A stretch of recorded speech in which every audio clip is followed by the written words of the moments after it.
Have you ever walked into a store and immediately been so frustrated that you couldn't even begin to think about spending your money there? Things are haphazardly strewn about, there is little organization, and then to top it all off, when you walk up to an item that you might consider it has no price tag on it, don't let this happen to your craft show booth. You need to keep in mind the same principles of good marketing and merchandising. When you set up for a craft show, the first thing you need to do is have a plan. That means putting together an idea of what your craft show booth is going to look like in advance. I've seen so many people just lug their craft show items around in the back of a big van, with a few extra stands and tables to place them on. These are the same people that ask, why didn't I sell anything this weekend? Planning your craft show booth involves a couple of things. First, you want to talk to the craft show organizer to see how much space you have, and if there are any restrictions to what you can have in or around your booth. Also, ask if you have a reliable power supply to run your booth. This is important. The next thing you want to do is to get a floor plan of where your booth is located,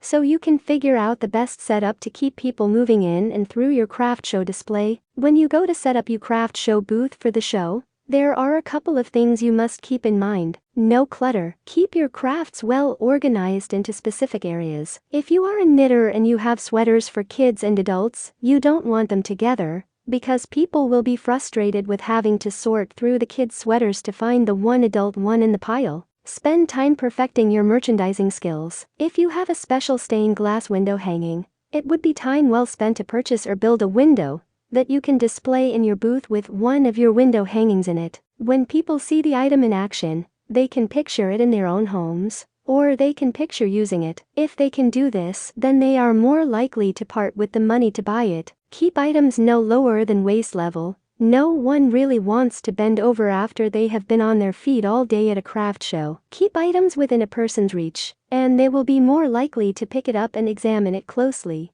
which leads to more purchases. Leave the floor area for extra stock in boxes that you can fill your racks with. Price everything you have. Make it easy for people to buy your crafts. If you don't have a price, they may think twice about taking the time to ask. They may just go elsewhere to purchase something at this craft show. Eliminate log jams. There is nothing worse than having people frustrated by the lack of good flow in a craft show booth. Try and create a natural flow for people to look at your craft show items, be nudged along by others coming through, and right through to the till at the end. If you create too many spaces where people are bothered, keep your aisles wide and keep everything streamlined. The frustrated customer does not spend their money in a craft show booth that frustrates them. Remember, you are running a business. Think of that store that you despise going into versus the one where everything flows so nicely, the displays are appealing, and all of the price tags are on the items for sale. Make your craft show booth resemble the store you like, and you'll find that people will spend more money on your crafts.